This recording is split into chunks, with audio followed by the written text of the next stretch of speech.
High বন্ধুরা, আবারও আমার এই চ্যানেলে তোমাদেরকে স্বাগত। আজকে আমি জেআরবিটি গ্রুপ ডি যে কাট অফটা নিয়ে আমি আলোচনা করব।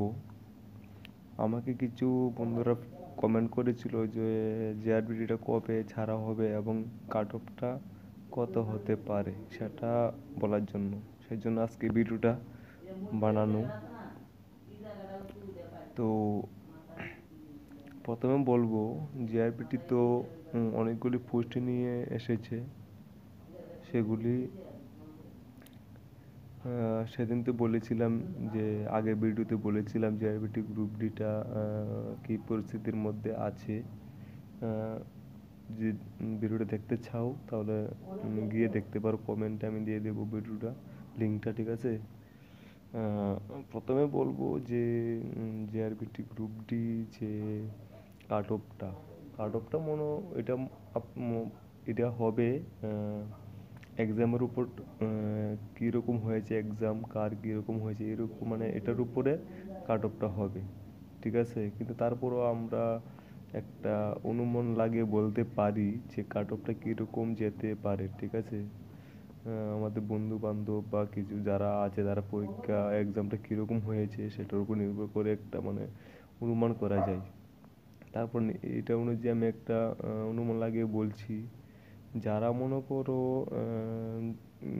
জেনারেল আছো, জেনারেলের মধ্যে যাদের 53+, যাদের 53+ আছে, যাদের তাদের সিলেকশন হতে পারে, ঠিক আছে।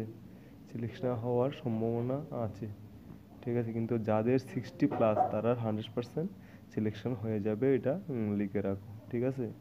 আর 60+ যাদের আছে এটা আপনি মনে করো লিখে রাখতে পারো যে 100% সিলেকশন হয়ে যাবে। আর যারা 53 তারা 90% সিলেকশন, 90% ধরো সিলেকশন হওয়ার সম্ভাবনা আছে, সেটা বলছি, ঠিক আছে। এখন বলবো যারা এসসি কাস্টে আছো তাদের কাট অফটা কীরকম যেতে পারে, ঠিক আছে।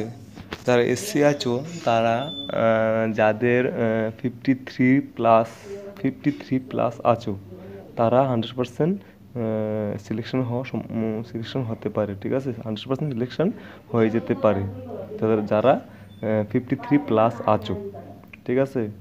আর যাদের 45+, 45-এর উপরে আছে তাদের 90% সিলেকশন হওয়ার সম্ভাবনা আছে, ঠিক আছে। সেটা মনে রেখো, ঠিক আছে। আর যারা এসটি কাস্টে আছো, যারা এসটি আছো তারা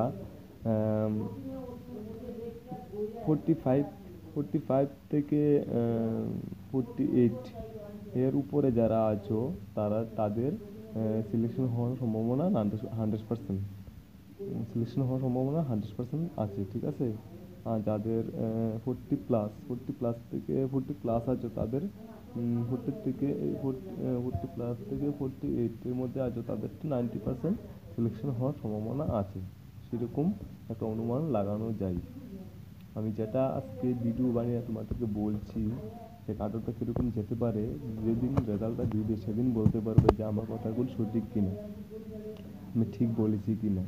আমি এর আগে বলেছি যে যারা জেনারেল আছে তারা 60+ হলে কনফার্ম, 60+ হলে কনফার্ম তোমার 58 থেকে প্লাস, মানে 58 থেকে 60+ হলে তোমার চাকরিটা একদম কনফার্ম যে তোমার চাকরিটা একদম হতে হবে।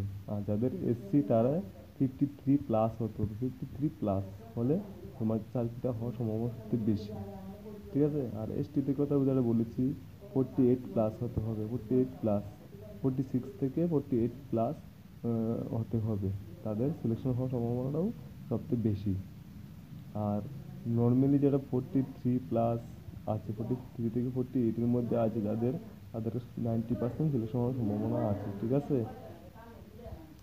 আজকে এইটুকুই ভিডিও তোমাদের শেয়ার করব কাট অফটা নিয়ে। নেক্সট ভিডিওর জন্য অপেক্ষা করো। ধন্যবাদ তোমাদের, থ্যাংক ইউ।